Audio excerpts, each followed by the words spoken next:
Buenos días, chicos. Vamos a continuar nuestras clases de segundo de secundaria, por favor. La semana pasada nos quedamos en la etapa de la República Restaurada y les dije una clase cortita. Hoy nuestra clase va a ser un poco más larga porque vamos a continuar con un tema que se llama el Porfiriato. Espero que recuerden que la semana pasada vimos que la República Restaurada fue el gobierno o los gobiernos consecutivos tanto de Sebastián Lerdo de Tejada como de Benito Juárez, ¿de acuerdo? Y que al término del mismo se va a lograr Porfirio Díaz hacerse del poder, ¿de acuerdo? Es lo que les acabo de decir, que la República Restaurada fueron los gobiernos de Juárez y de Lerdo de Tejada, y que Porfirio Díaz había intentado hacerse del poder en dos ocasiones. Una en 1871 con el Plan de la Noria, que no le salió, pero por fin 5 años después, en 1876, por fin logra tener el poder con el Plan de Tuxtepec, ¿de acuerdo? Juárez logra tener el poder con el Plan de Tuxtepec en 1876, ¿de acuerdo? Para que se va a hacer del poder y ya no lo va a soltar hasta 30 años después. Porfirio Díaz lanza el Plan de Tuxtepec en contra de Sebastián Lerdo de Tejada, lo quita del poder y él mismo asume la presidencia. Porfirio Díaz era originario de Oaxaca. Porfirio Díaz logró varios triunfos importantes en la guerra de Reforma y varios triunfos importantes en contra de los franceses durante el Segundo Imperio y la Segunda Intervención francesa. Su gobierno se conoce como el Porfiriato porque es un gobierno personalista y centralizado en él, ¿de acuerdo? Y en la gente que lo rodea. Sí, fue una época de gran desarrollo económico y político, pero de nulo avance para las clases más pobres. No había movilidad social, es decir, los ricos se hicieron muy ricos y los pobres pero que muy pobres. Como ya les dije, el Porfiriato inicia en 1876 con el Plan de Tuxtepec y hasta la renuncia en 1911. En ese periodo, de la renuncia de Porfirio Díaz en 1911 con los tratados de Ciudad Juárez. En ese periodo, del 76 a 1911, no va a soltar el poder Porfirio Díaz, salvo en el periodo de 1880 a 1884, cuando se lo cede por unos momentos o por unos años a su compadre Manuel González, que están viendo en la foto, ¿de acuerdo? Para lograr la estabilidad económica y el crecimiento económico, lo que tiene que hacer Porfirio Díaz es empezar por pacificar al país. Y para pacificar al país va a optar por algo que se llama la política de pan o palo. ¿En qué consistía la política de pan o palo? Es decir, tenía que calmar al país. Los levantamientos militares, los levantamientos indígenas, un montón de levantamientos que estaban en su contra, tenía que pacificar el país. Repito, para eso utiliza la política de pan o palo. ¿En qué consistía? La política de pan o palo consistía en ofrecer a sus enemigos, como por ejemplo caciques, generales opositores, líderes religiosos, empresarios, etc., un trozo del pastel del poder. Es decir, les decía, mira, este es el pastel del poder, es mío, tienes de dos, te doy un pedacito y gobiernas junto conmigo reconociendo que yo soy el dueño del poder, o el dueño del pastel en este caso, o te vas en mi contra, te rebelas en contra de mí, pero yo voy a ocupar al palo, que en este caso representaba al ejército. Si te gano, te voy a matar, o te voy a exiliar, o te voy a meter a la cárcel. Cualquiera de estos escenarios es posible. Así que tú dices, ¿gobiernas conmigo o gobiernas en contra de mí? ¿De acuerdo? Entonces con esto logra calmar todos los tipos de rebelión que pudo haber y con esto logra hacer avanzar al país. Lo logra hacer avanzar en muchos sentidos. ¿De acuerdo? Con esta política puede pacificar al país, hacerlo crecer económicamente, pero no toda la población se va a beneficiar de dicho crecimiento económico. Las únicas personas o la única parte de la población que se beneficia son las llamadas élites porfirianas, que estaban conformadas por 3 grupos principales: los científicos, los militares y los liberales. Las élites porfirianas, repito, son aquellas personas que se benefician del crecimiento económico y se dividen en tres grandes grupos: los científicos, los militares y los liberales. Comencemos con los científicos. Los científicos eran la parte educada del porfiriato. Eran personas que habían estudiado en universidades europeas, eran personas muy leídas, con mucha inteligencia, y eran quien tomaba las decisiones económicas del país, las decisiones económicas y de educación en el país. Y sí podríamos decir que fueron los artífices del crecimiento económico de México en esta etapa. Los científicos estaban dirigidos por José Lips Limantur, que están viendo a su derecha. Eran positivistas. Busquen lo que significa el positivismo, pero ya lo vimos, ¿de acuerdo?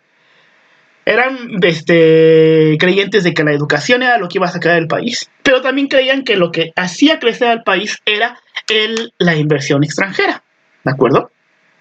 También tenían un lema, que era poca política y mucha administración, ¿de acuerdo? Y para hacer crecer al país, lo que necesitaban era la intervención o la inversión extranjera. Pero para que las inversiones extranjeras llegaran a México, era necesario transformar al país. Es decir, crear las condiciones para que los inversionistas extranjeros vinieran a México y construyeran muchas empresas o muchas haciendas, en fin, que invirtieran su dinero en México. Para esto, Limantur y su gente empezó a construir muchísimas líneas de ferrocarril, introdujo el teléfono, el telégrafo, las redes de energía eléctrica, entre muchas otras cosas.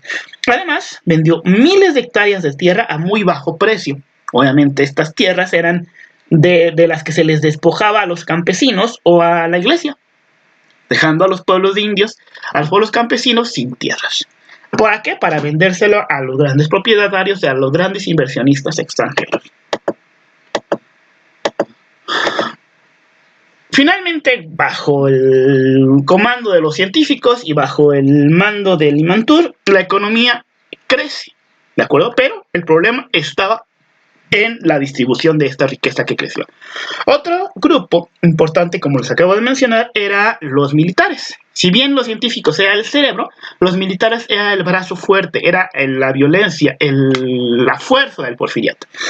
Los militares estaban comandados por Bernardo Reyes, que están viendo a la izquierda, y era quien mantenía el orden, reprimiendo, asesinando, desapareciendo, etc. ¿De acuerdo? Utilizaban cosas como la leva, que consistía en llegar a un pueblo y llevarse a toda aquella persona o todo aquel hombre de más de 13 años que pudiera cargar un fusil. ¿De acuerdo? Utilizaban el cuerpo de rurales, que eran una especie de cuerpos militares que operaban en el campo y que reprimían cualquier levantamiento indígena.